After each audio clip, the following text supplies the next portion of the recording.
Wait, why'd the audio cut so fast? Because I was tired of listening to you do that thing. Wait, we're live, right? Yeah, we're live. What episode are we on? 27. Jeez. What's going on, everybody? Chase on Two Wheels is back. Was I gone last week? I can't fucking deal with you right now. One, you're so much extra. Two, Ladies you are in a bubble of time. Oh, God. Guys, I am back. Welcome to Live on Two. We'll get into it. Welcome to Live on Two Wheels, your weekly, most of the time, motorcycle live show here on the Chase on Two Wheels channel. That's also on the Live on Two Wheels YouTube channel. If you're do me a favor, please. If you're watching this, and I'm looking at you, you're on the Chase on Two Wheels channel. You watch all the first rides and the wreck bike rebuilds. Go to Live on Two Wheels and watch this over there. Because if you don't, I cannot communicate with you on the chat, and I want to communicate with you. Yes, you. I know. So I want to clarify that because we can see both the chats. I can only see one. But you can only see and reply on one. Yes. So just... I have held myself as a pigeon into the Live on Two Wheels chat only. So go to YouTube, go to Live on Two Wheels. That's where you watch this live. We stream on both of them. Yeah. Guys, the reason I was gone last week is because I was at my second press launch week in a row. Never done that before.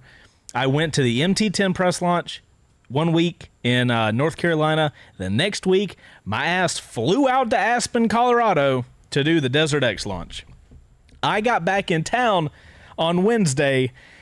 We can talk about it more on a future episode. I just said moron, and I didn't mean to say moron. You're a fucking moron. True. So I got back in town on Wednesday last week.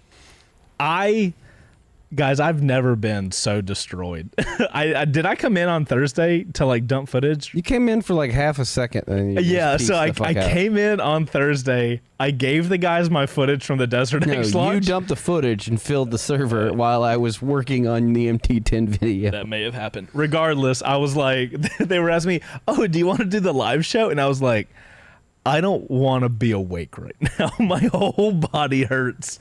We'll talk about the Desert X launch. Today's episode, we are talking about the controversial as shit 2022 Yamaha MT-10. The views say one thing, the comments say another. They are. Yeah. So if you guys, we'll talk about the other, like in the housekeeping stuff, but we put out the press launch video of the MT-10 this last Monday, a few days ago. And boy, we have a lot to go over with that. We got our own opinions. We're going to talk about it all today. But as you guys know, we have a few ways to start the show off. For one, if you guys are watching it, like we said earlier, if you're watching it here on the Chase on Two Wheels channel. Don't even know your name. I don't. You can do that, but we would love it if you guys watched it over on the Live on Two Wheels channel. We have a YouTube channel totally dedicated to Live on Two Wheels, building this thing as a brand that can live on its own.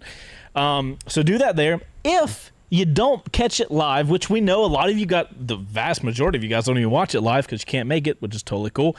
We post them in perpetuity over on the Live on Two Wheels YouTube channel. So if you guys can't make it 4:30 or 6 o'clock, we got it over there for you. If you don't want to watch it, which trust me and Bo, we get, you can listen to it. It is available in podcast platform over on Spotify, Apple Podcast, and Google Podcasts. So listen to it on your way to work if you want. Also, shout out if you do that. Sounds like, I don't know. I wouldn't listen to myself in my own helmet. That's even crazier than motovlogging. All right, so couple things. I need to pull up Discord because if you guys didn't know, we have a Discord server. Almost called it a page again. We have a Discord server. If you guys are, if you're watching this, you're probably fans of motorcycles. If you want to chat with other motorcycle friends, we have a Discord server that would be great for you. So we'll have links to the Discord server if you guys want to check it out. But one of the cool things that we have in the middle of the page so that people can see it. Yeah. Can you see that? Yeah. Cool.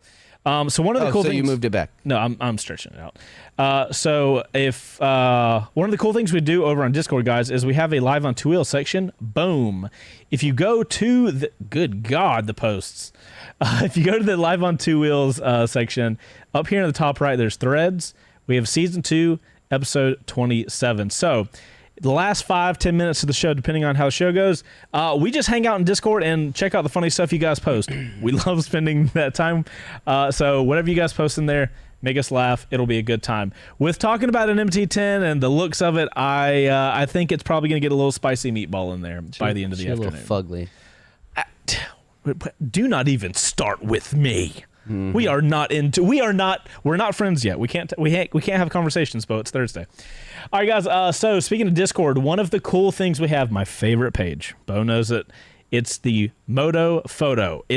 We have an entire page for you guys just to post photos, and you guys make me jealous and post really good photos in there. So continuing to do that, and we're going to do a shout out because we're going to do a couple of shout outs. Jesus, Ghost has, by the way, guys, say hey to Ghost. Ghost, say hey to everybody else. Hello, everyone. We have our spectral producer, Ghost, on Two Wheels here, who has pulled a few. We got a Suzuki, what is that, Gixxer 600? Something like that? Sweet-ass photo. Shout out to Discord user R4FHD. I know he's in high definition, but I don't know how to say the rest of this. Next up, we have the Indian Chief over from Kibble Kitten. What an interesting... That is a very interesting exhaust. Chrome that goes into blacked out. Yeah. That would be a Chief. I've never seen not the bobber. That's pretty interesting. Okay, next up we have CB something. Live to Ride Customs. You can't see the last. That's a pretty sweet bike. I like that.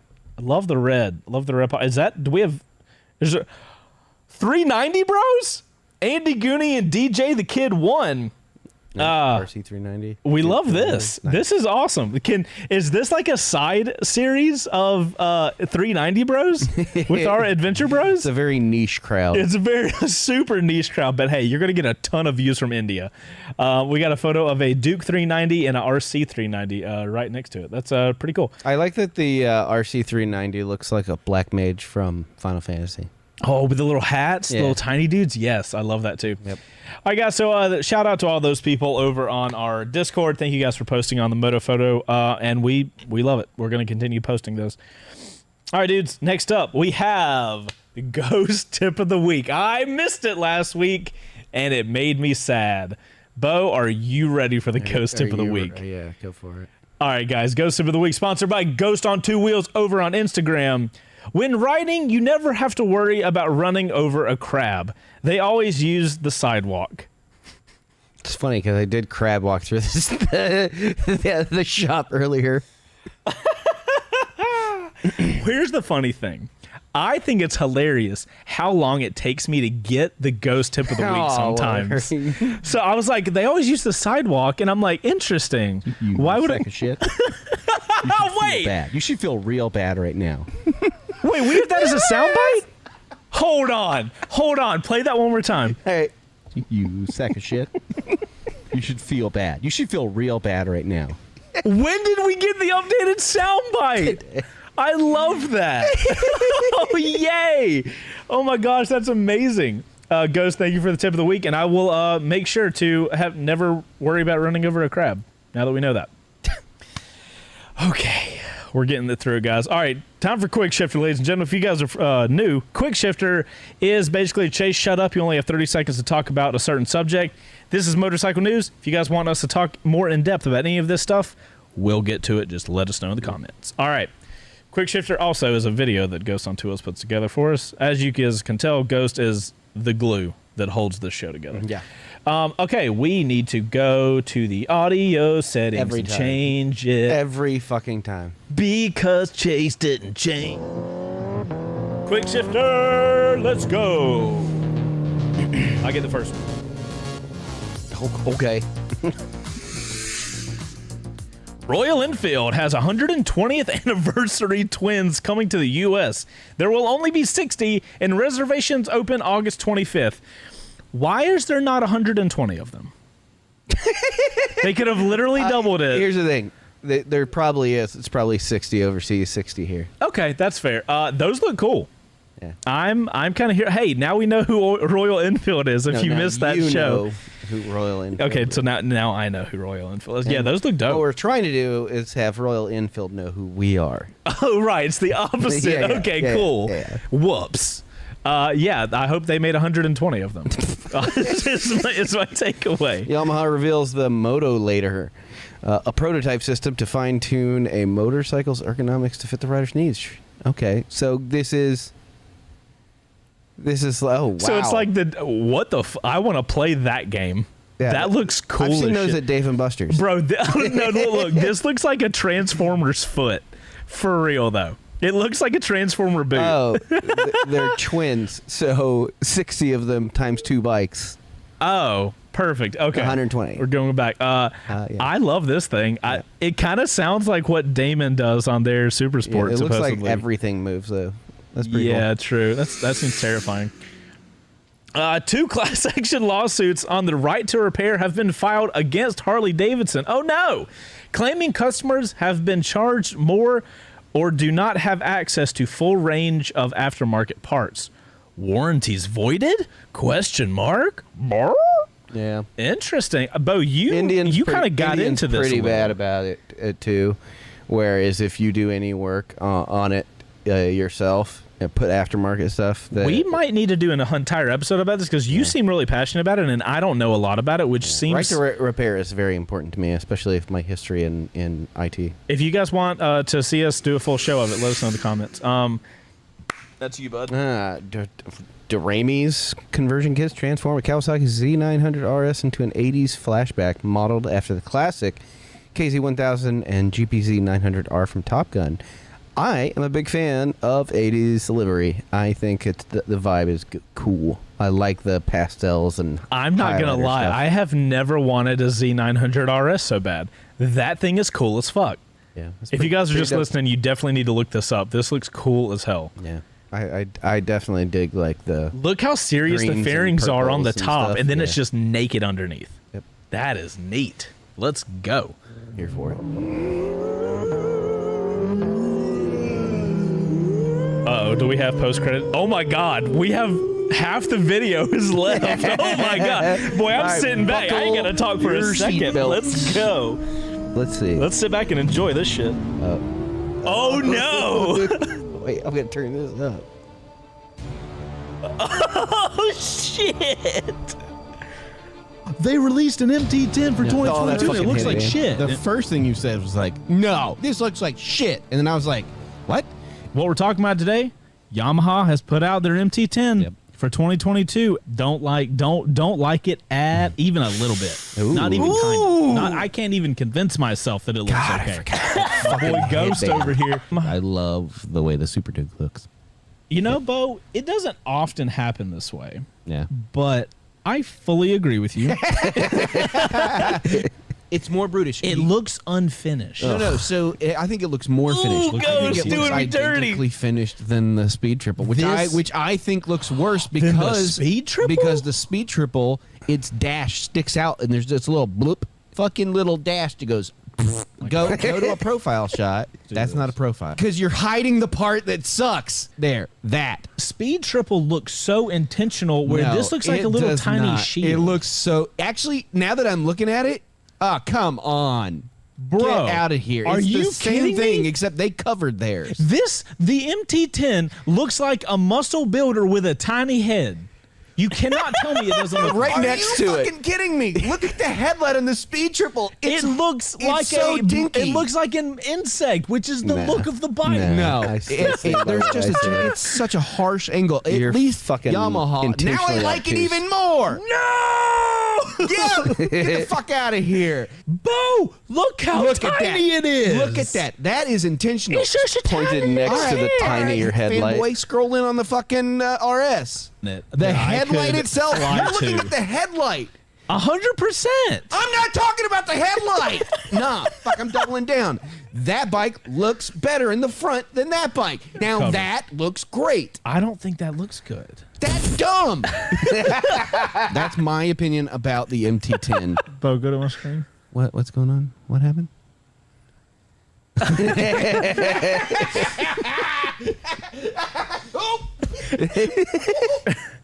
It fell. What the fuck is on your head? You guys like the I think it's comfortable and not this again. I feel like you want to sell me weed. Oh, here we go. I feel like you make pendants out of clay and hand paint them. Do you know how much better I feel videos like you rescue cats. No, keep going. Let's see, Like- let's see how far you can take. I feel like you smell like body odor, just general body odor. You look like you moved to Florida because you went down there on vacation and you just said, "Screw it, I don't want to be an analyst anymore." You have a bike with a banana seat on it. Yeah, you wear a sarong like as a non-ironic thing. I feel like you have many pieces of arm jewelry that your friends made you. I feel like if you go into your living room and you look, it looks like you have a lot of vases, but they're just bongs. You look like you frequent a vape shop. I mean, anybody smells like aluminum-free deodorant. Yeah. Just gonna roast Chase's stupid handband. You look like you voluntarily teach Pilates class. Oh my God. They wanted to pay you, but you refused. Oh my God, I just honestly can't breathe. Like he's gonna sell me Herbalife.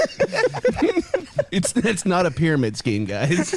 Guys, look, all you got to do is I sign feel up like people. you at one point had dreads as a white person, but then took it off. Oh my God. Wow, this might be better than the actual content of this episode. It was. 100%. Wow. That's good memory. Wow, what a throwback. Ghost. GG also doing me dirty by throwing me under By the showing bus. people from- what you actually said. Who did? Who dirty? I love this. This is my favorite. Yeah. I just want you to But guys. you haven't seen it in Discord when he talks, have you? I don't think so. Yeah, it actually moves its mouth. Are you serious? Yes, when he has Oh his my camera running. goodness. Yeah. Yeah, it's pretty funny. Okay, guys. So that was our refresher course on What you actually thought about it back Well, then. well, fuck me. I guess I threw myself under that own bus. Okay. Well. Housekeeping. Oh yeah, thank God for housekeeping. My God, because I don't know how to My transition fucking from cheeks me hurt. saying it looks like shit. My cheeks hurt. Yeah, so I much. want a clap in the chat, guys. I want clap emojis for Ghost. Oh my God, that might have been the best you've ever done. Please go away. Let me sleep for the love of God. Wow, so much aggression. All right. So housekeeping, what's been going on around the shop? A lot. Mostly 360 footage. So guys, Bane of my existence. 2 great videos this week so far. On Monday, we had our 2022 press launch of the MT-10. Yep. If you guys haven't watched it, go watch it. I feel like it's a pretty decent overview of the bike in general. But you guys know how when we do press launches, we're not like the other journalist guys that go there and try to review the bike in a day. I don't feel like you can really do that. So the way we kind of do press launches is we go there to have a good time. You guys don't tell the manufacturers this. We go there to have exactly why they bring us. we go there to have a good time, and we bring you guys with us. So the press launch video came out on Monday. I think the video is like 20 minutes long, and we rode for like 8 hours that day. So the point of today was going to be, you guys in the chat, we can have more of a conversation about more specifics of the bike, stuff we didn't get to in the video, because there's only so much you can do in a video, right?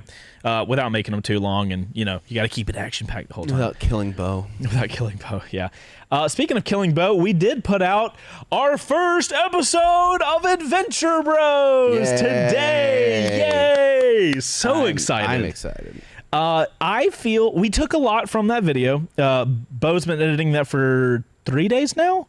Feels like weeks. Something like that. The video came out today. If you guys haven't checked it out, please go check it out. We are super happy with it. We did learn a lot from it. Yeah. As far as like the whole process of how to make this style of content, because it's our first time doing it. Yeah. But for our first time out for a test episode, it's essentially this episode and the next episode are essentially our pilot episodes, You got right? Corvettes in the chat. Okay, Corvettes in the chat. Cool. You guys have seen the episode. If you haven't, okay, you guys all have seen it. Got it. Okay, cool. if you know what everybody is saying Corvette for, you get it. But the first 2 episodes, having never done it before, after seeing how the first episode came out, I'm really excited to see what episode 2 looks like. Yeah. And I'm really excited to film our next episode, because now that we've edited one, we kind of have a grasp of like, what does the edit process look like?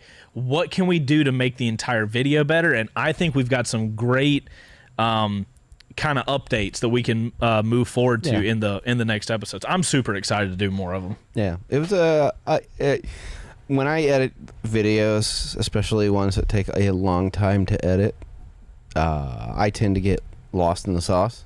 Everybody does with edits, and I didn't feel real good about it until after a day had passed, and then I watched it and I'm like, no, that's a good video. I enjoyed it. Yeah, you can't judge a video like right after you get done editing it. You have to like do that step away let thing. It sit it and simmer for a minute. Yeah, it's like when you're editing a lot of photos, you get like so zoned into the computer and the screen, like you don't start seeing, like, colors don't look the same and all this kind of shit. You gotta take a step away. But that came out today. We'd love it if you guys go watch it if you haven't seen it yet. And tomorrow we have a first ride, a hilarious first ride. It's going to be, if you guys want to laugh, tomorrow watch the first ride. You'll know what I'm talking about when it comes up. I don't want to spoil it for anybody. But that's housekeeping, guys. I feel like it's been, at least here in the shop, and you know the guys might feel differently, but as far as I'm concerned, for the last like 3 or 4 months has been run as fast as you can. This is our very first week of, we can see the horizon of normality. Can you pause for a second? Yes. Are you looking at the Milo note? Yeah. All right, scroll to the top. And then scroll over to the right. Do you know how hard it is? I'm going to put this on the screen so people don't hit it. But it's only 4 seconds. But like, how do I keep looking at that. It's an audio. So if you guys are listening, it's an audio file that says the title of the audio file is "Do not play this." Do you know how bad I want to hit play? Oh, I can't not. You sack of shit. Okay, it is. You should feel bad. You should feel real bad right now. It's like it. I just got baited. I took the bait 100%. Oh, that's. I don't know who put that there, but fuck you. Oh my goodness. Oh, guys, check this out. I don't know if we've shown you guys. This is the logo that Bo made for Adventure Bros. Have we shown them this? No, it's just on the thumbnail. How freaking cool is that? That is literally, Bo put this together only so that in our thumbnail that's this little box, it just sits up in this little corner. That's the only reason for this. Yep. I'm so excited about it. Yep. It's awesome. Yep. Okay. That was fucking hilarious. That was great. Ghost, I love you. Ghost, did you put that there? Yes. Clearly.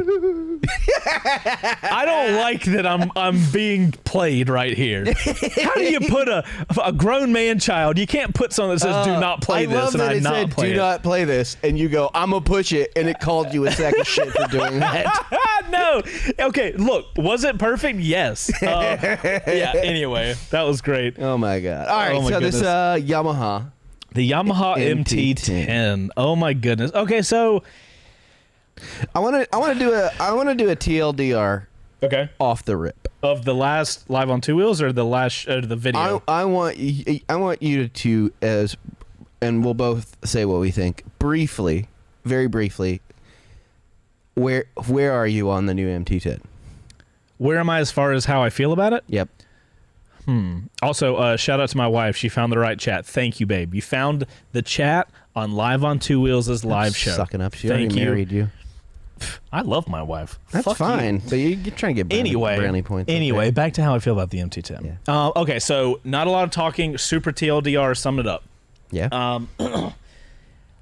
Clearly, I didn't come into it with the most fondest of feelings. Lukewarm. Yeah, a little hot tub.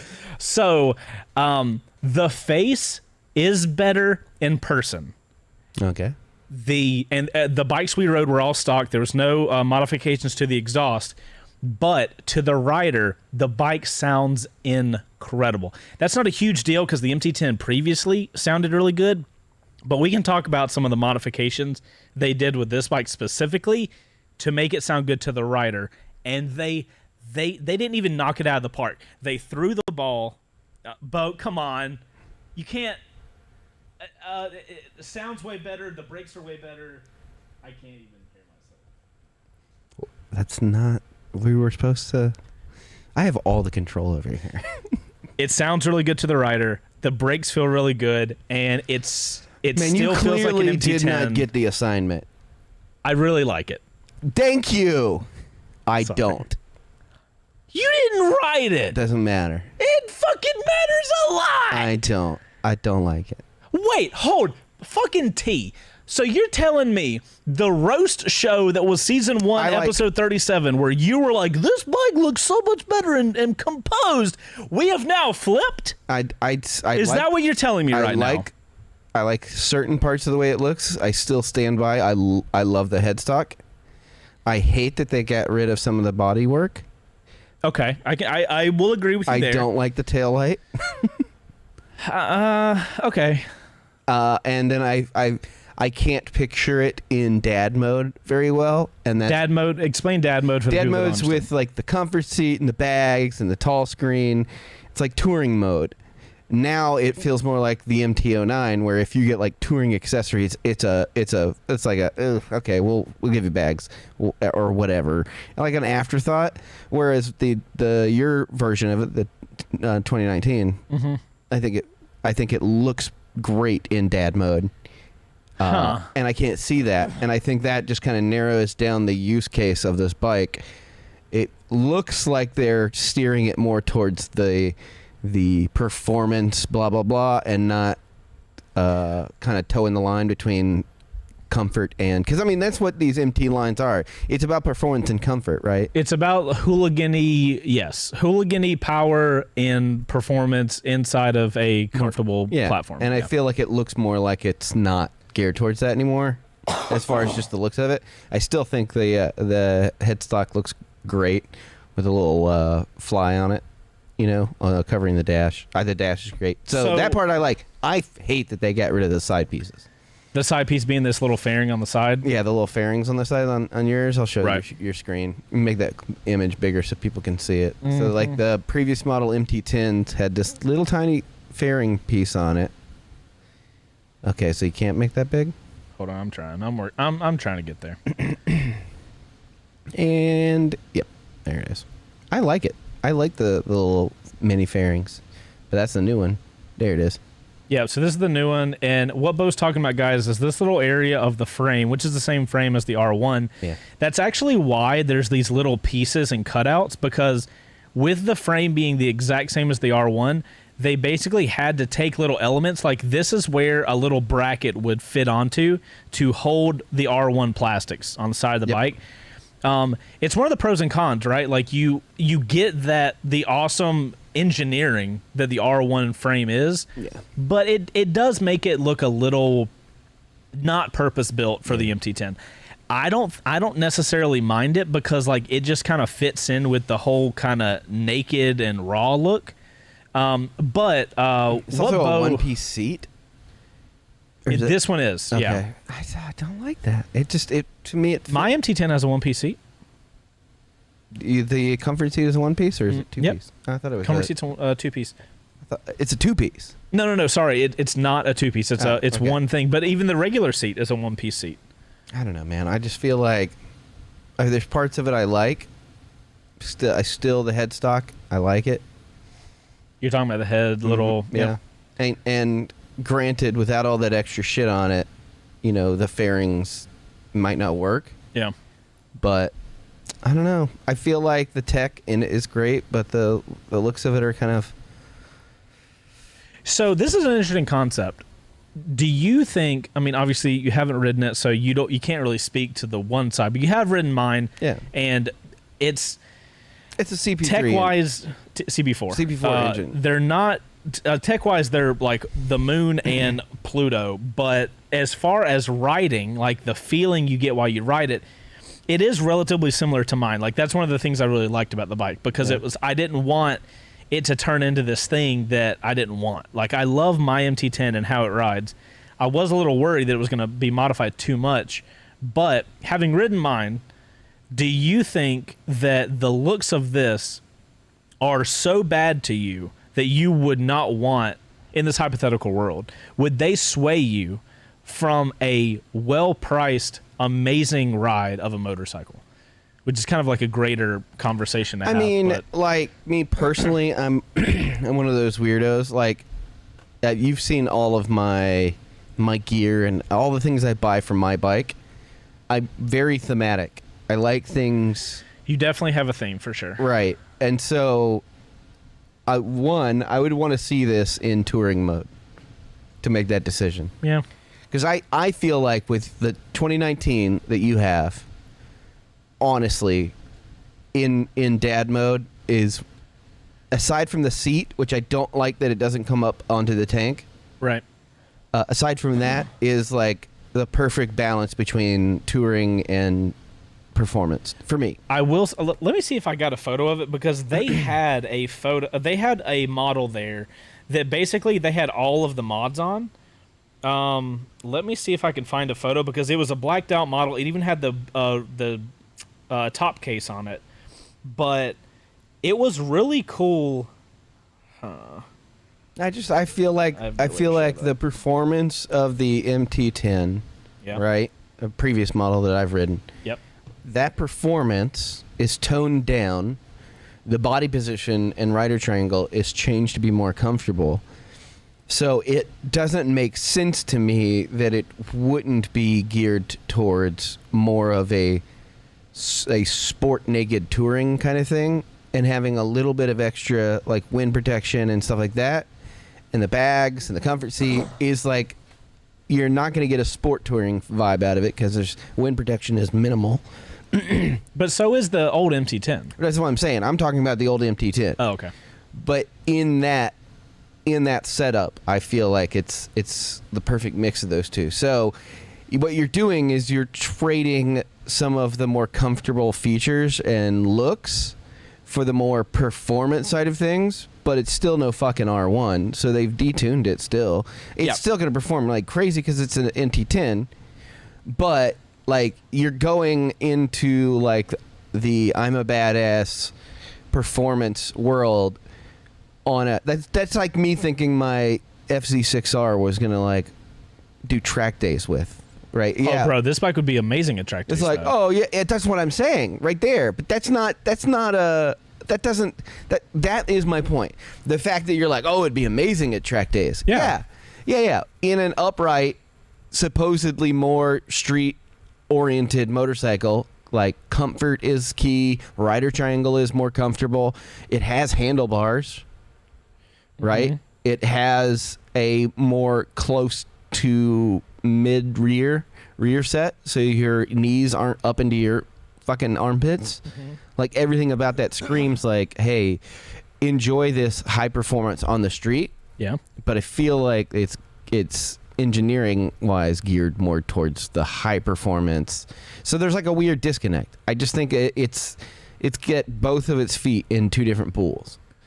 But that's the quintessential like what the MT line is. It's I want the performance, but I want to be able to have the performance in a comfortable platform. Yeah, what I'm saying is I think the needle went a little too far into the performance side. Into the performance side at the expense of the look side. So this thing looks like it is a performance vehicle instead of the sleeper. Like if I saw that on the street, I'd be like, oh, that's like, it kind of reminds you of the Speed Triple. It is a performance machine. Whereas like I see the MT-10 and I'm like, oh, that's like a robot version of the FJR, right? Which is a touring motorcycle. So it's like for me personally, everybody's going to be different, right? For me personally, it feels like visually they went too far into the, street ninja. Interesting. I'm a badass. Let me take this. So track visually, you think it looks too aggressive? Yeah. For your liking. Yeah, and like the visual cues are, and I feel this way about all of the new MT lines. I feel like they're leaning really heavy into the other side of it, and I'm like, yeah, but it's a sport bike. It's a naked sport bike. not a naked super sport bike. Yeah. You know what I mean? Well, so one of the, yes, I do agree with you. It does have like, these are far more aggressive lines than the MT-10 that I have. Yeah. But like, this is one of those motorcycles, like I personally feel like when I saw this online and the way we're looking at it right now on the screen, Yep. it didn't do it for me. But now having seen it in person, having followed people, having people followed me, it's kind of growing on me. And I'm really starting to be okay with it. Like, in general, I don't like these little like R1 sloth looking lights at the bottom. Them. Not a fan of those. But this little angled DRL sitting here looking at this, you know what this is for me? What, Bo? It is. I like the bit of the sleeper aspect of the old MT-10. You want a bike that's fast as shit that doesn't look like it's fast as shit. Kind of. Is that what you want? A little bit, yeah. The people that see you with your fucking dad bags on, and all of a sudden you're fucking pulling a power wheelie. That's fucking hilarious. Mode 3. Yeah, in mode 3. That's hilarious to me. They're like, oh, look at this fucking Denim Dan going to the coffee shop, and then you're just like, and you're like, that's awesome. I mean, I'm not gonna lie. There is something. That thing super looks like funny it could about do that. wheelies. Yours, at first glance, a normal person would be like, oh, he's just going. He's going to his cousin's house. They're gonna go have brunch. That's hilarious. He's got all his eggs in one of those side baskets. Yeah, I honestly feel like the looks, I mean, for one, the MT-10 has never existed where it wasn't extremely polarizing. Yeah. Nobody 100%. has ever seen an MT-10 and been like, man, I can't really decide if I like that or not. It's like, you get that first look at it and you're like, yeah, fuck that thing. Or, oh, that looks pretty cool. Okay, cool. So I guess my question is, the only experience you have with this bike is editing the video that I filmed at the press launch. So what changed from the first day when we were looking at it online and what flopped us? Because you were okay with the looks, and now I am. There's parts of it I like. I think the conversation we were having was about that front end, and then how everything kind of fit together, and it still does. But as with most things, when you start looking at it, you start noticing some things. And then when I was editing the footage, I seeing it side by side with the 2019, with mine, yeah.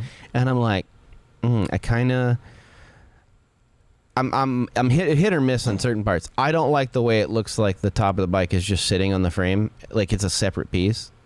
You see what I'm saying? Like it's like that's two different bikes, and they just put. They had the wheels. You're talking about this area? Yeah, the wheel. Tank? Yeah, the wheels, the frame, and the front wheel were sitting there, and then somebody slipped and dropped a different bike on the top of it. I don't get that vibe. It feels different to me than the top half. Like they feel incongruous with each other. Like look at the way the tank actually comes in. I mean the frame comes in. It looks like the guy ran out of time, and we're like, we'll just put it on top. Yeah. To me, I like the way the top looks. If I covered up half of this and just looked at the top half, I dig. If I just covered the bottom, I'm like, oh, that's pretty cool. And so where I'm just the top. But like putting them together, I'm just like, oh, something's not vibing between the two of them. I love the headstock. I love the DRLs, the way that they pipe in. I'm a big fan of the R1, Admiral Akbar lights. I hate the tail light the more I look at it on the new one. I'll tell you this. So, guys, recently, the video hasn't come out. I don't know when the video is going to come out, but I recently did a lot of modifications on my MT-10. I did them because I had all the parts here, and I did all these touring mods to do the trip up to the MT-10 launch, the 2022 MT-10 launch. And one of the modifications that I did in that video is I installed a integrated tail light. And I will tell you. Finally got rid of the dangly boys. I did finally get rid of the dangly boys. You guys will see that video whenever it comes out. But I will say that after doing that video and having to take off so much stuff, like one of the things that I've always said that pushes me towards naked bikes is the fact that you get all the performance you want out of the super sports, but you get it in a easy to ride platform, and there's less fairings to take off when you want to do stuff. I spent so much time taking off piece after piece after piece after piece. You always think that naked bikes are going to be easier, and then you're just like, oh. Well, and then you start taking, just to get, underneath the gas tank to get a wire run correctly, things took so long, and when I see a tail light like the MT-10 here, the 2022, it is much more streamlined. You know, and it reminds me a lot of the old, what was it, the old Ninjas? I can't think of that right now, but back to what I was saying, the way that this is streamlined, I don't think it looks as good as the previous model as far as like shapes and stuff like that. Yeah. But I'll tell you one thing, working on this tail light compared to mine, I would take the 2022 all day long. It wasn't a nightmare because like it just took way longer, but I was like, bro, it's taking there's all the little too much pieces time. and stuff. I get that. They got the little like arrow little things on the top. I just it feels looking at this now, it definitely, it is one of those things where it feels like it's a different, as apart from a different bike that it kind of slapped on the back of it. It just the lines don't, I don't know, it's weird. It's just weird. Okay, so we'll get away from looks are subjective though. So looks are super subjective. The people in our comments, like I knew that the looks were going to be hit or miss. Yeah. But like when we put that press launch out, that's the MT lineup. It's part of the MT line. Yeah, yeah. Like it's the polarizing looks. But I was honestly surprised when we posted that video. Yeah. I would say 50% of the comments are on the looks, like at least. So then that's where the divergence is, because both you and I can agree. Me not having ridden it, but now, by proxy through editing through your stuff, the tech packages involved in this bike, bro. I mean, my biggest complaint with your MT-10 2019 is that fucking dash. Yeah. That Casio watch of a dash. Yeah, I'm gonna so you can go off my screen for a second. I'm gonna pull up the video because I think we got some good frames that we can utilize to show people. But yeah, the dash on mine, it's honestly just I'm not really here for it. What really upsets me about my bike is the biggest problem I have with the T7, and it's like, yeah, you know what I'm saying? I there's a time and place for those kind of dashes, but a bike that is supposed to be like. So here's a look of both the MT bikes. I just grabbed a frame from the front. Yeah, the headstock looks great. So these are, obviously we got the 2022 here on the right, and on the left side we have my dad modded 2019.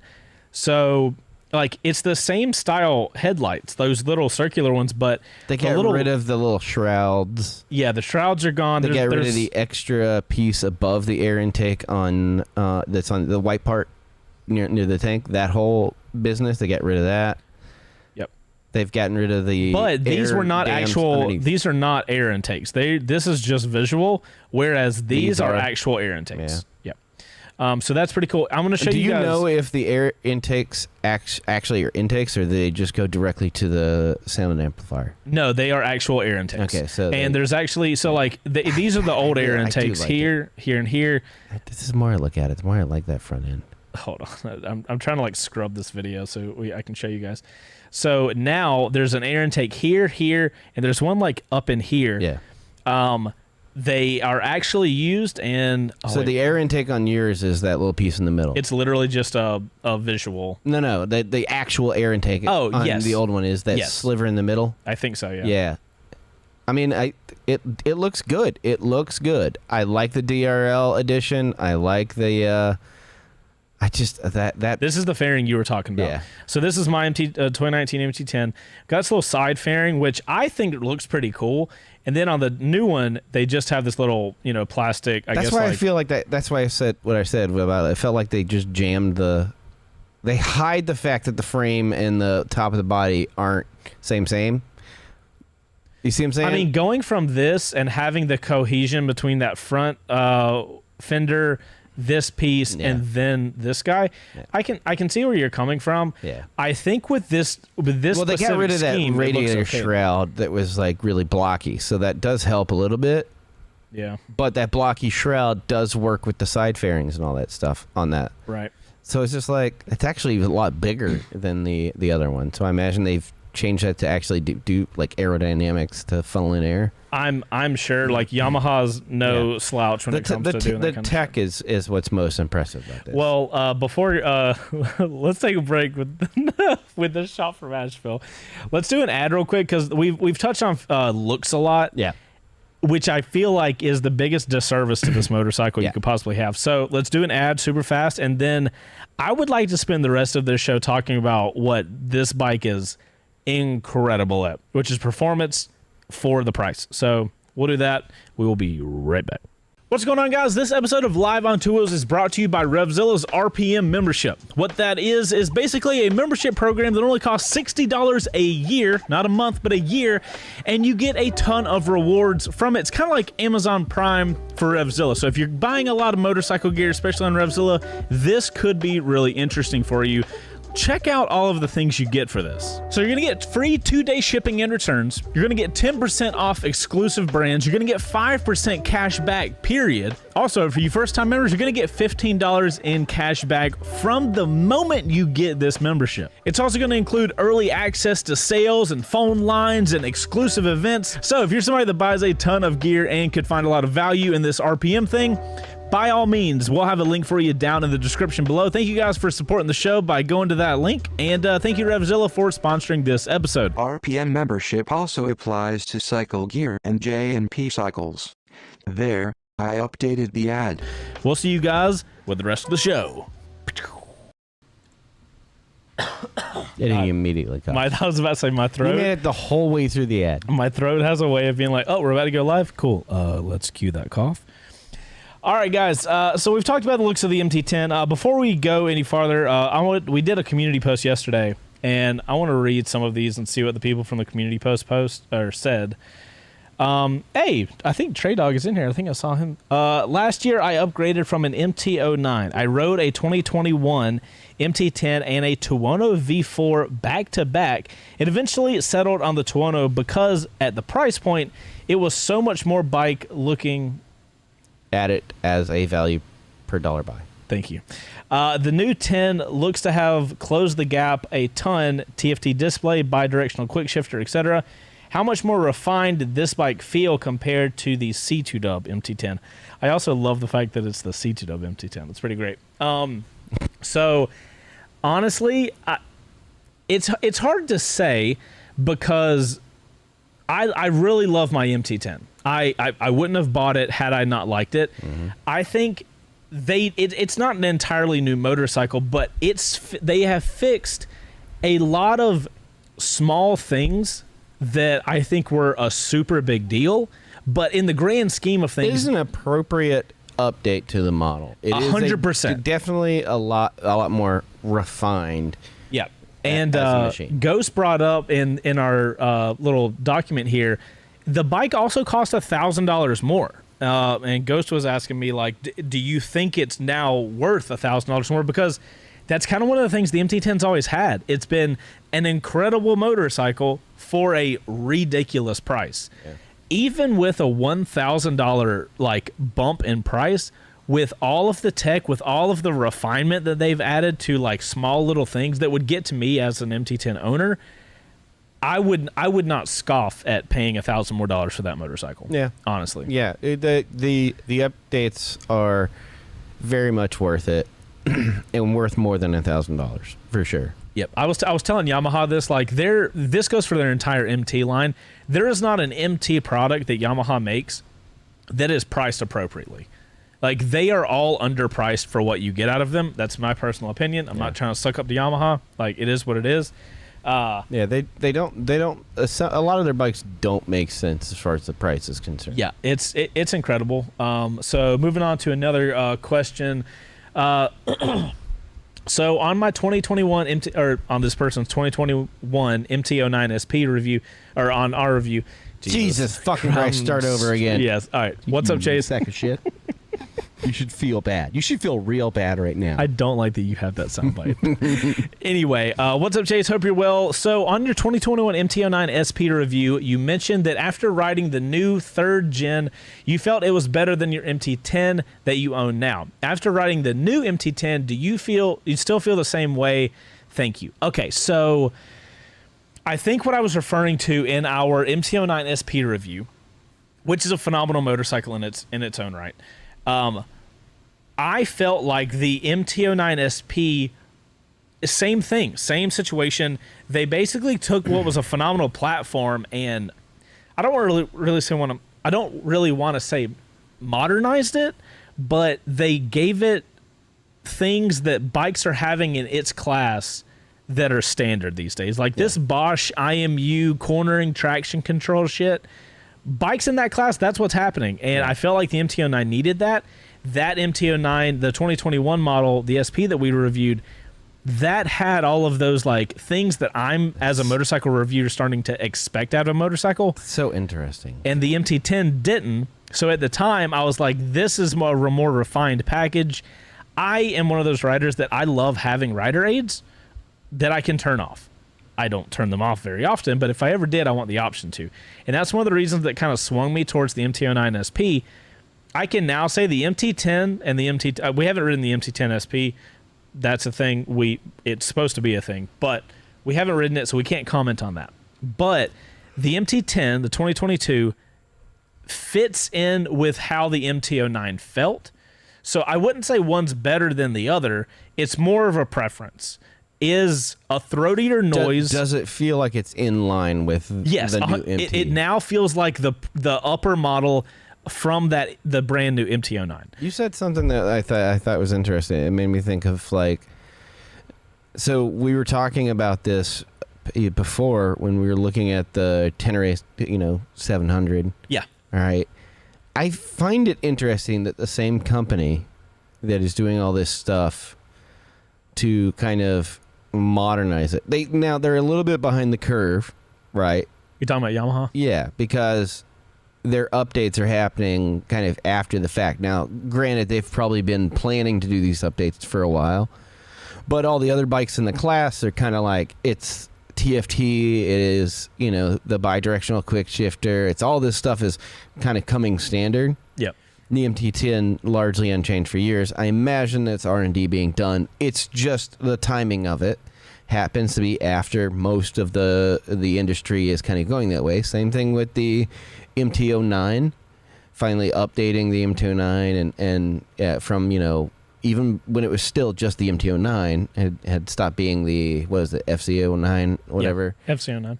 Like all of that stuff, again, was kind of after the fact. Now they are offering these motorcycles for just a little bit more than what they are offering their predecessors within the Yamaha line, which then makes them super competitively priced. Yeah. But if your bike was $12,900, I'd say that's not competitively priced at all for what's offered. You're talking about my 2019? Yeah. Looking back at it, right? Are you saying at the time of it being brand new, it wasn't worth it? Or are you saying if it was offered now? If I were to buy a 2021, right? Uh-huh. And it was $12,900 in 2021, I'm not getting all the stuff I would expect for a 2021. Oh, the bike. 21 model? Yeah. You know what I mean? Yeah. No, it's... Yeah. So the MT-10, so I look at that and I look when at it came out, was... You look at all the middleweight, like adventure bikes and stuff, they're all coming out with like traction control and TFTs and stuff, and you look at the T7 and you're like, that to me is like the MT-09 and the MT-10 of the adventure side. It's weird how they kind of stagger their updates. Right now, that has been interesting, and it's very interesting to have Yamaha, who make amazing motorcycles, lag in that department a little bit. I mean, the XSR, fucking stupidly priced for what you get, bro. Like, what is it, 10 grand? But that's a 2022 model. That was an update. Yeah. And you think about the price difference between that and the year previous model of that update, you're like... I would like to make it clear right now in Yamaha's lineup, I think the brand new XSR 900 is the price for what you get. That's the money shot right now. It makes no sense. It has all the stuff. It has cruise control. It doesn't change how I feel about what these bikes are offering. It's just something interesting that I noticed with their lineups. If you put the 21 and 22 model next to each other with $1,000 difference, I can't see a reason why you would buy the older model unless you just like the looks. Because I was going to say, if you take looks out of it and you stack a 21 and a 22 MT-10 together, I would be. I mean, you're probably going to have purists that are like, I don't like electronics. I want the 21. But the everyday rider who like enjoys riding all the time, it's not trying to push the envelope every fucking day. I don't know who would pick a 21. Yeah, $1,000 less for a bike that has like, you know, so much less in the tech. I mean, like the $1,000. Also, that tech in the MT-10 has been unchanged. They haven't updated any of the things. It's not using a new unit for the. It is using a different. No, I'm saying Bosch, up until the new model that just came out. Oh, okay. That year model, that version of the MT-10 from 2019 to 21. That's the same thing that entire time. Oh, to the 21. There's no updates to that. So that internal measurement unit, that has come a long way in just the last year or two. And so the new one having an upgraded IMU. I mean, having one, period. Right. Yeah. So you're like, all the parts that are on that old one stay on that old one for a while. So what maybe at the time when they first came out, it was pretty good. It quickly became not worth $1,000 less. Yeah. And at 2021 to 2022, save the money up, buy the new one with all the goods. I mean, like, personally. so just to put this into perspective, a 2021 MT-10 looks like mine. It's essentially the same. It is. So a 2022, you pay $1,000 more. You get a 6-axis IMU.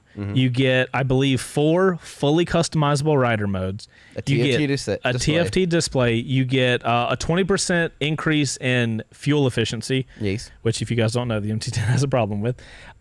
You get, with that IMU, you get traction control, ABS. You get cornering traction control, wheelie control. You can literally get every control you want. Yep. Like Bo said, TFT display, you get sound amplification to the rider, which is a whole nother thing we can talk about. Another huge thing is you get a radially mounted brake lever, I believe. Master cylinder. That's it. I fucking confused brake shit so much. All I know, like whatever the fuck it's called, whatever the fuck it does, I don't care. When I was braking with the MT-10, the new one, this is a brand new model. Yeah.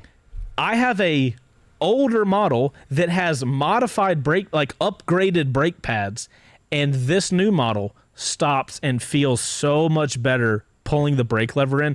I don't know what it is. I don't know the fucking science behind it. I don't know why it's radially mounted, but it feels great. Just watching through the footage and seeing yours and everybody else riding. The thing is, while you're talking, I'm going to bring up our videos. What we're going to do, guys, while we're talking, we've got a lot of 360 footage that didn't make it into our press launch video. I want to play that so you guys can fucking stand that this press launch, dudes were not fucking around. So this is the thing, like that. My biggest takeaway from all this. 360 cameras not good. Okay, we're gonna be. Yeah, I already muted it.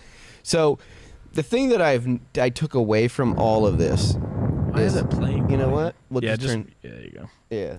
The thing I took away from all of this was watching through the footage and seeing it in its performance mode, like in its element. God, yeah. Look whose turn signal is on. Fuck you. Keep talking every God dang time. It. So I think in that way where like we look at the looks and it's subjective and it's polarizing and blah blah blah.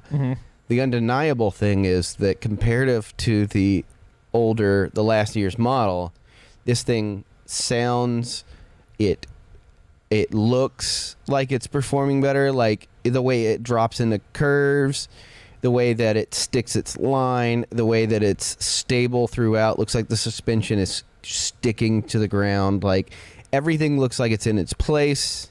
Yeah. It without actually me sitting on it, and you'll be able to talk more about it. It just looks like it's performing more smoothly and more refined. Well, so than the as far model. as like the ride, Yeah. the engine characteristics and the way the bike geometry performed, very similar, if not identical, to the 2019. And when I say that, I mean that as a massive positive. I think I was talking to you before I left, and we were looking at the bikes, and because like they always send us like a press kit with all the information about the bike. And I was talking to Bo about it, and I was like, I love the way my 2019 rides. I'm terrified, and I told the Yamaha guys this, I'm so worried that if you guys change too much of this motorcycle and you take the soul out of it, like that's what this bike is. So I was a little worried about that. You said something in the video that looks like they reduced the wheelbase.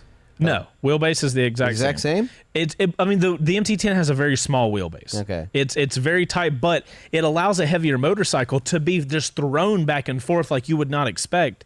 The main things as far as performance goes that were updated was they are using a different clutch material, and it does have the up and down quick shifter, whereas mine only has the up quick shifter. But on my MT-10, when you quick shift up, it literally feels like a giant is just punching you in the fucking chest, and you get this like goosh. But on this model, they changed the clutch material, so now when you upshift and downshift with a quick shifter, it feels it just like ta-da! If you guys are watching, you understand. If you're listening, I'm so sorry.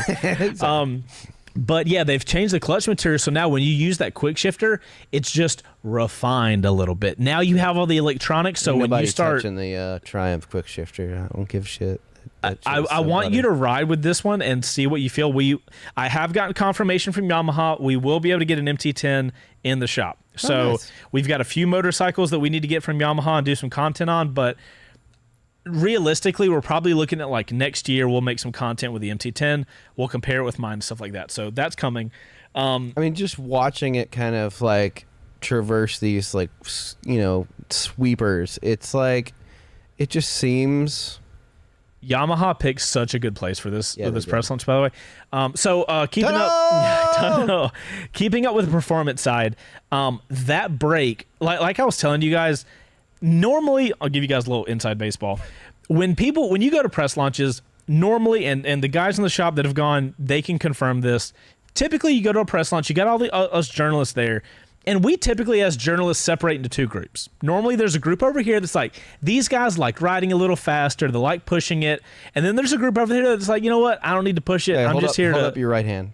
That's the slow group, right? No, like you're serving them on a platter, right? That's the slow group, right? Right. Left hand is which one? That's the fast group? Mm-hmm. I'm in that right hand.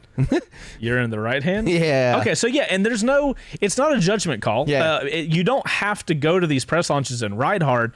It's just a preference. Every motherfucker on this MT-10 press launch, Bo, you watched through all the footage. Yeah.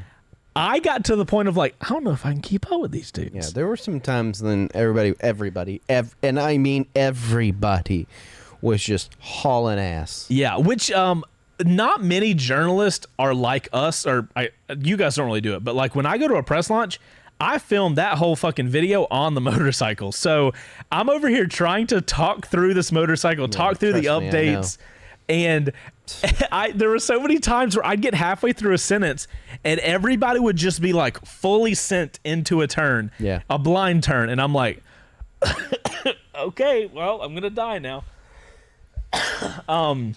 One of the other cool little things that Yamaha does, real tiny shit, is when on this TFT dash, do you see how it turns green? Yeah. It turns green when it's in the optimal rev range that the bike was made to operate in. When you go above that rev range, it turns orange so that you know you are past the optimal rev range. Let me try to find a spot. I thought it was hilarious. Okay, so before you get to the optimal rev range, it's black. All right? When you're in it, it's green. And when you're all the way through it, it turns like this orangey yellow, which is really interesting. There's a couple of things. The bike was designed, the entire motorcycle designed, I think it's like between 6,500 and 4,500 RPMs. That is the peak power that you want to stay in. Also, I didn't talk about this in the video because I didn't get an opportunity, but I don't even think I mentioned this to you at all, unless I said it in the video and I don't remember. The Yamaha has this thing with this MT-10 that they put into limiter? here. Yeah. Yeah, you mentioned it. There is a speed limiter, as in you go into the machine. It's super simple to do. It's almost as easy to do as cruise control. You can literally set it to a speed, and it does not matter what mode you're in. It does not matter how fast you are going. It will not let you go past that speed. I don't know why it's there, but let me tell you, the first day that we get one of these in the shop, I am going to the highway, I'm putting it on 85, and I'm going to have my wheelie control at 1, and I'm going to be in the fastest mode. And I'm going to go as fast as I can from 0 to 85. I don't know how it's going to react. So I semi-tested this. I don't think I filmed it because I didn't have my GoPro going, but I put it at 80. I started at 60 Can we because just put that on all of your bikes without you having any control over it? I don't know if that's available, but we'll just set all your bikes to only go to 80. Well, it's super interesting because it slowly starts affecting you when you get close, like to the speed limit. So like, because you're gonna carry momentum. you just push it to the limit. Yeah, guys, look how fast we're booking it. Now, granted, it's like it's a 360 camera, so it looks like we're going way faster. But these are not. Oh, there's the yellow, the speedometer. I mean, this is not, overall, this man. is not a slow pace. No, it's not, dude. I'm going between 50 and 70. Yeah. On this little 2-lane. Oh, this road highway that has a speed limit of 25 or 35. Yeah. God, every time I see a big sky like that with mountains, I'm taken back to South Dakota, and I'm just like, yeah. Well, you just got done editing and all that. So ride wise, I feel like it's such a better. It's what the MT-10 needed to be competitive in this market right now, because it seemed like you felt like this is an appropriate upgrade. This isn't an incremental upgrade. This is a generational. This is a hey. I get to keep all my really good way the bike is, the engine, the chassis, and all this kind of shit. And everybody in this market, especially your top tier, your MT-10 line, like you got to have an IMU, you got to have wheelie and slide control and all this kind of shit. You got to have a TFT display. Yeah. Super happy to see this. Yamaha doesn't have my favorite displays. I don't love them. Yeah. I think personally right now Ducati is just fucking crushing displays. But actually I like Indians. I like Ducatis. I like Triumphs are okay too. Harleys isn't bad. Yeah. on the sports dress that we have. The new Harley one, the old one from like the road glides and stuff was kind of but like okay. Yeah, the Indians is simple and well, I want to show. I'm going to pull up our video that we have. The display here, it's kind of weird. I appreciate what Yamaha did. Some fucking sneak peeks. Like, sorry. Here's how we lay out files. So one of the things that I appreciate, right, is the like 4 rider modes on the new MT-10. But the screen that you have to go through to change things, it looks like a fucking Scantron out of my high school days, and I'm like 35, so like it was a minute ago. Yeah, I don't remember where it was. It's good that they've video. updated the dash, but the menu says, you know what this reminds me of? The conversation about cameras. Like when you go into a camera menu, right? Yeah, that. So this reminds me of old Sony camera menus.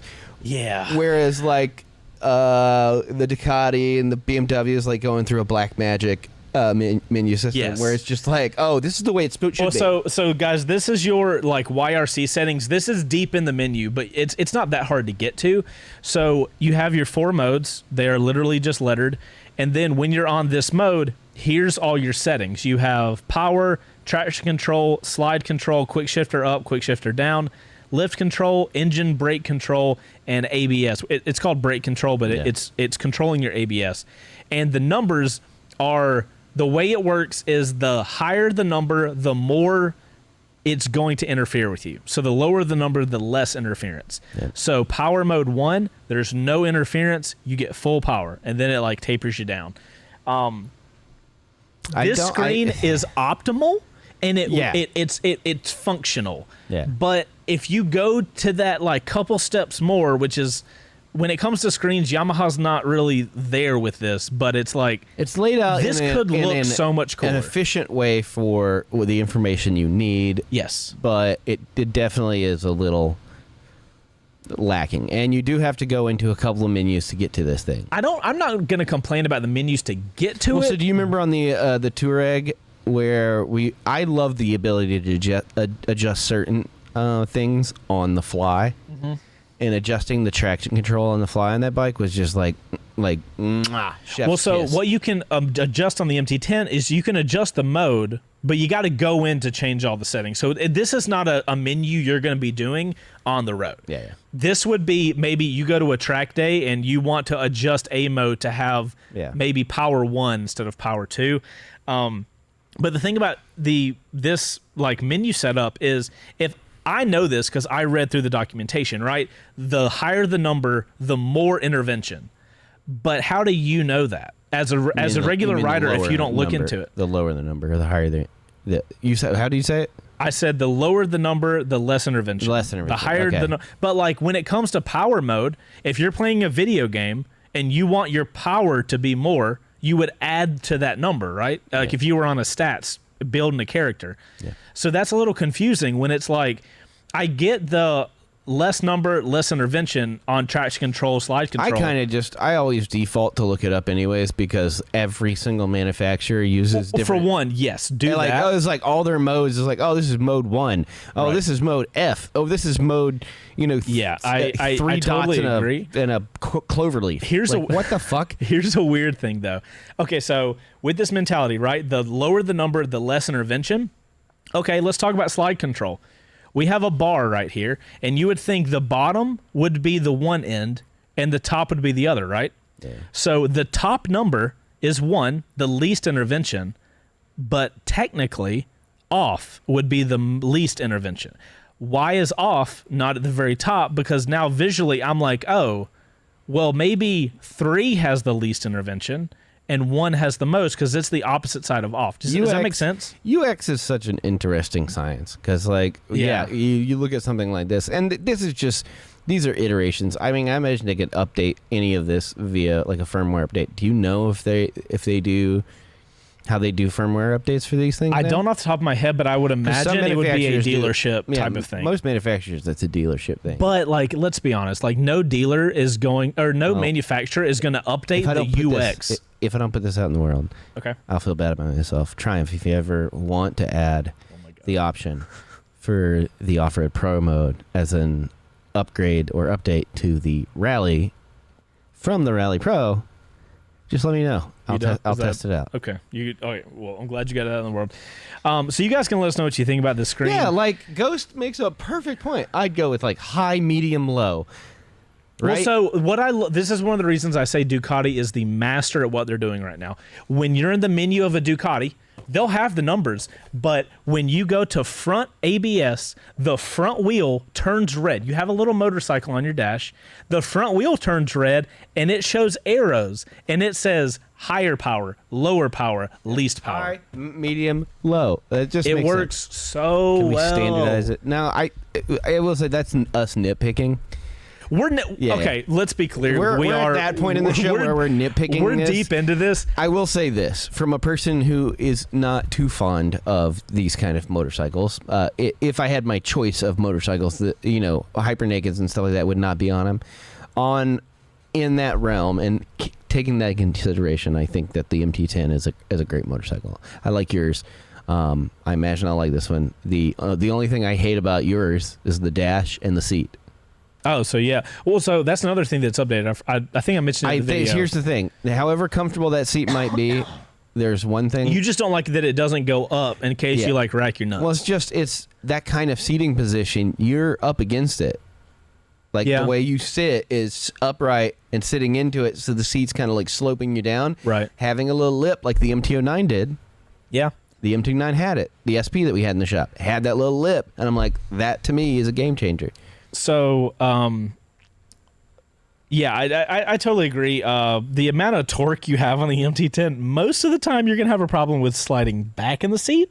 Just a little heads up.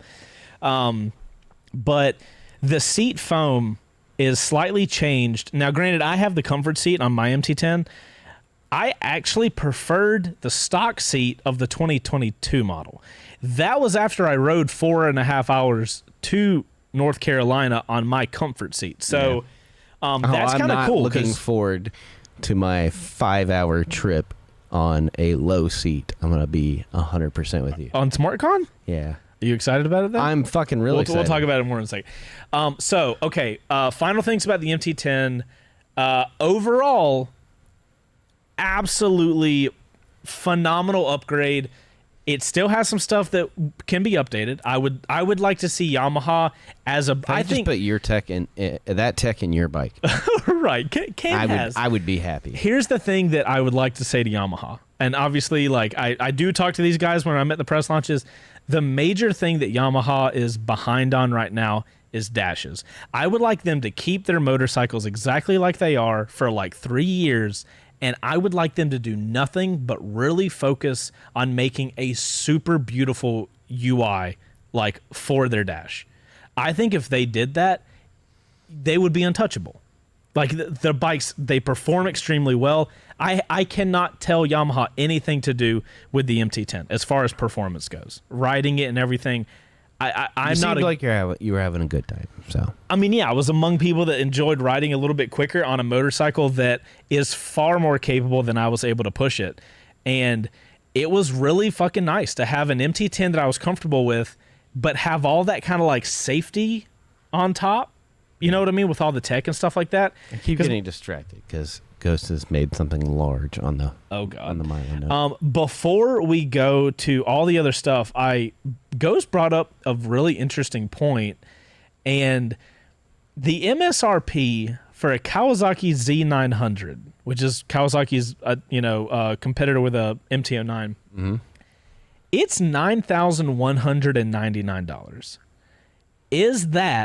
Is the MT-10 worth $5,000 better than a Z900? Now we're getting into a whole nother conversation. So when I looked at that, here's how weird that sounded to me, because like that didn't sound right. I literally had to look, and I'm like, the MT-10, I pulled out the little meme calculator, and I'm like, MT-10's $14,000, which is a good price for what it is, but a Z900 is $91,999, and I don't know if I've ridden an updated Z900 recently, because Kawasaki, the mountain dealership that we use, doesn't carry Kawasaki, so it's a big deal for us to get a Kawasaki.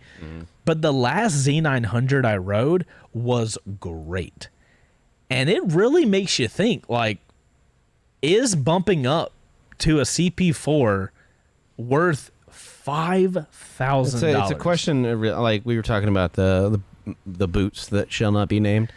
Oh my! And I think I'm like, it's really hard to have a conversation about is it worth it, because that's going to be a different answer for every single person. Yeah. Like we were talking about this the other day. Like sometimes you're willing to pay the extra for either convenience or a known name or support network or a dealer network or sometimes liability. That makes sense. But Kawasaki's a big four. Yeah, like the bike's going to perform well. You're going to have. But somebody out there might be like you and be like, I'm going to pay the extra, $5,000 for a thing that's going to have everything I want and a little bit more in every aspect. I do want to say, Ghost, fuck you for posting a beautiful looking red Z900 that I now have to click on. Bro, let me see. Look at this thing. We'll show the people the red one up the top. Show the people there.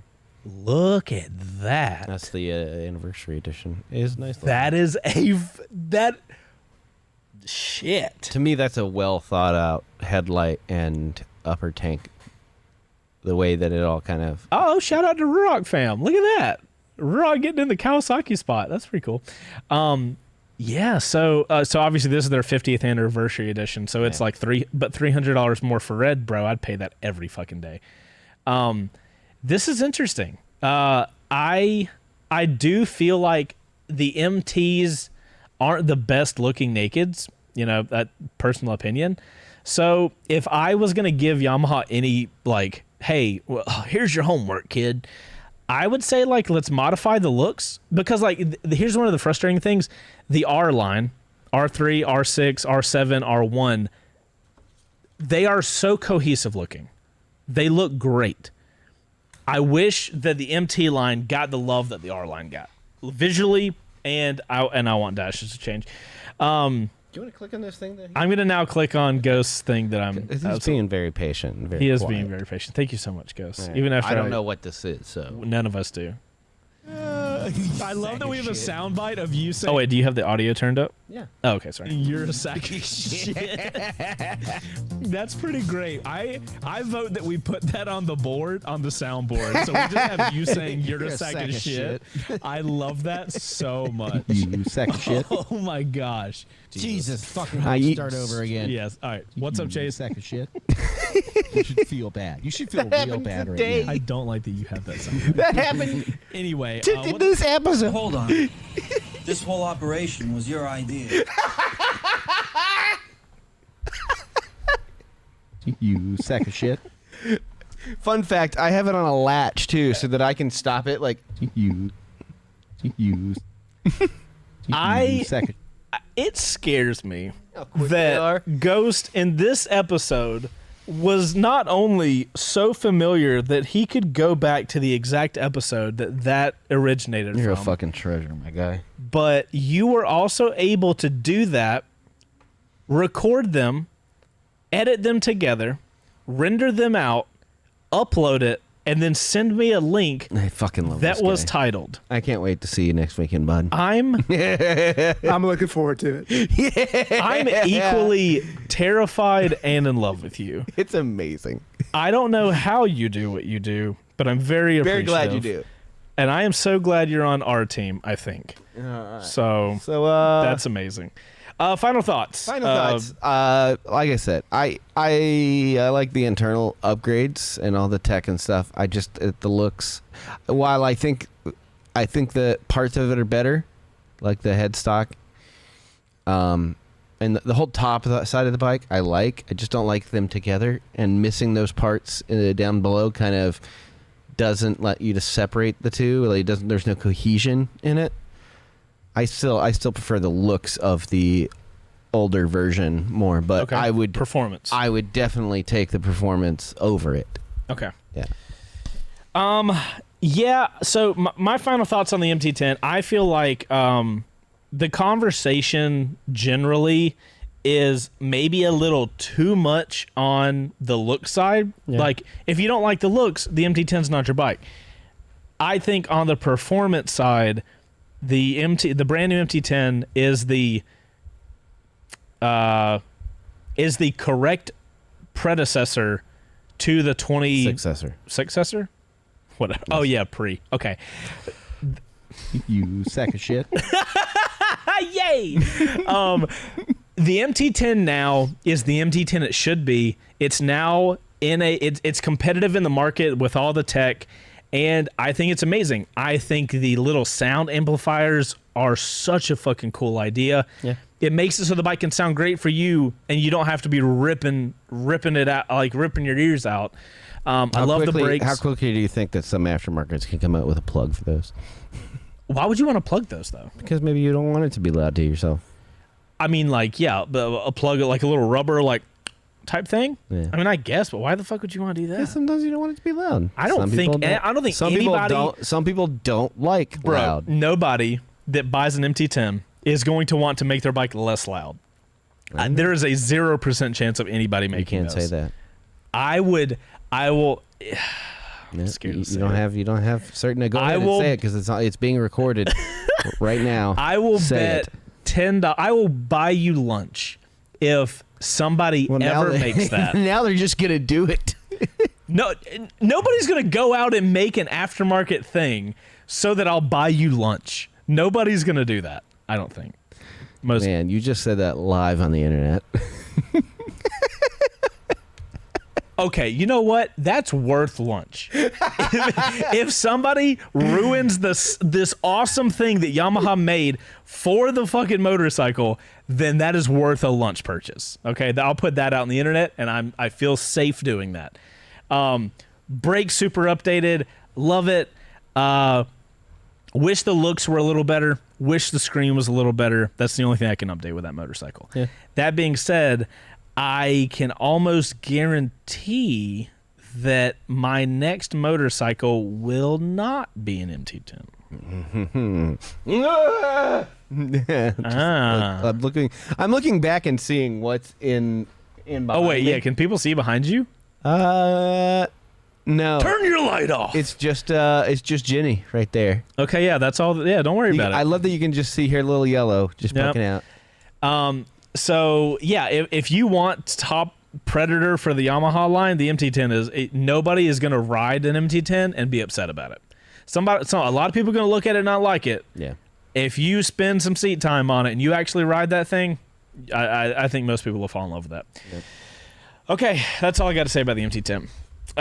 Now we can go to Discord and we got the bots in. Oh man, at the last minute, the 11th hour. At the block list. All right. Yeah, man.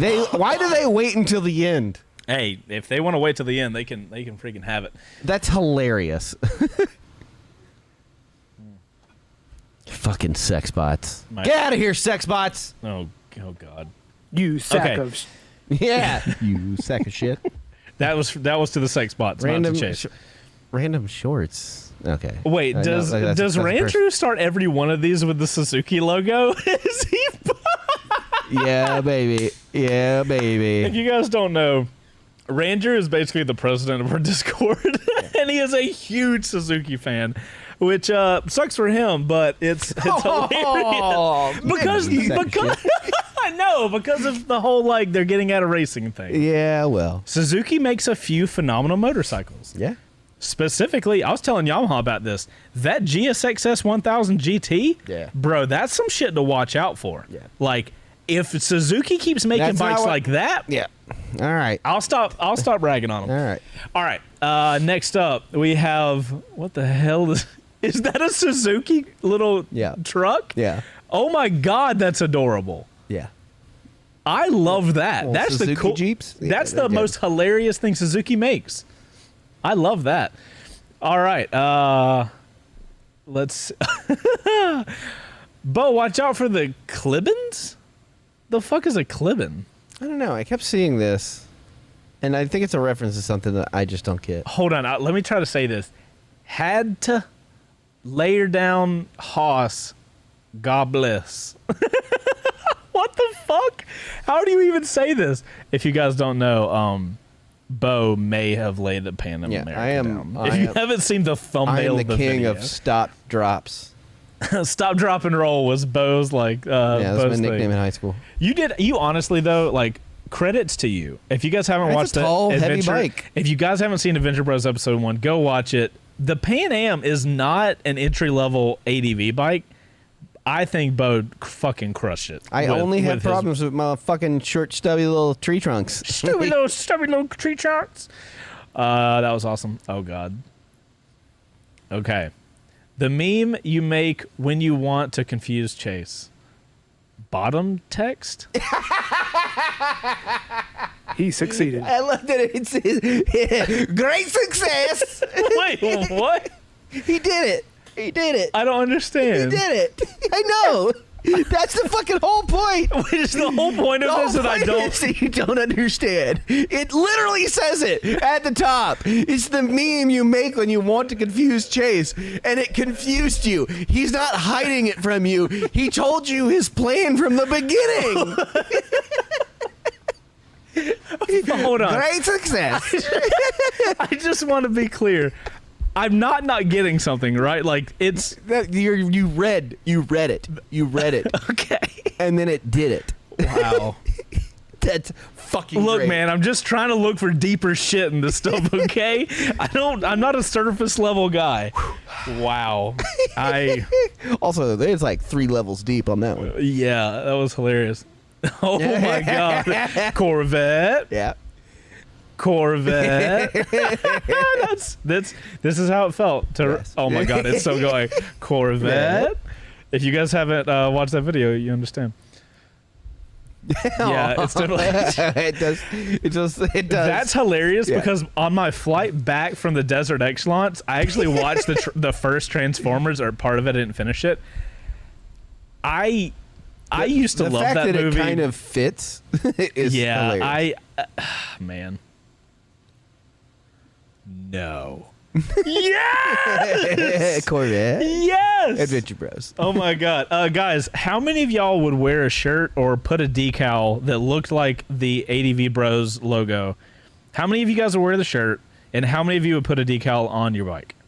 I just need to know, just out of curiosity. We've also got plans to do some more green screen faces. I'm not. Oh well. Yeah. I'm not trying to fund an adventure via merch, but if we were, Yeah. just saying.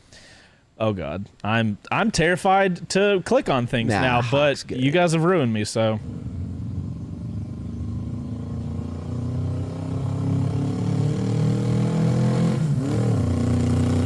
Man, that's a full thumpy. I was about to say, what is that? That sounds amazing. It's a good sound. Yeah, that sounds great. And you're like, oh god. Hot dad alert with the New Balance. Wow. That's accurate, I guess. Dad Jesus mode. Christ. All right, yeah, he played that. Okay, that's what we played. Where friggin' Mark just Corvette Bros. Oh yeah. That was the end of my throat. Yeah, and he's dead. Yeah, and I just lay there. Oh god. Can I click? Should I click on this? I don't know. It's Andy. Come on, man. It has to be safe, probably. It's 8 minutes, but Oh my my good God. God. What the fuck? all right. I need you to message me that video. Bro, We can't watch 8 minutes of it. how the It's fuck is he 6:01. doing that? It's Wait, it's 6:01. We can't watch it. Andy, I need you to send me that. Message me that. pause. Bud. Is this Andy? There's no way this is Andy. No, that's his. Is that his? But no, that's Cody Webb. He sent me a couple of stuff. He's been sending videos of like really awesome off-road stuff. Jesus Christ, I that need you guy to was send me sending that, bud. it. Yeah, because that's awesome. That's incredible. I'm gonna take a look at that.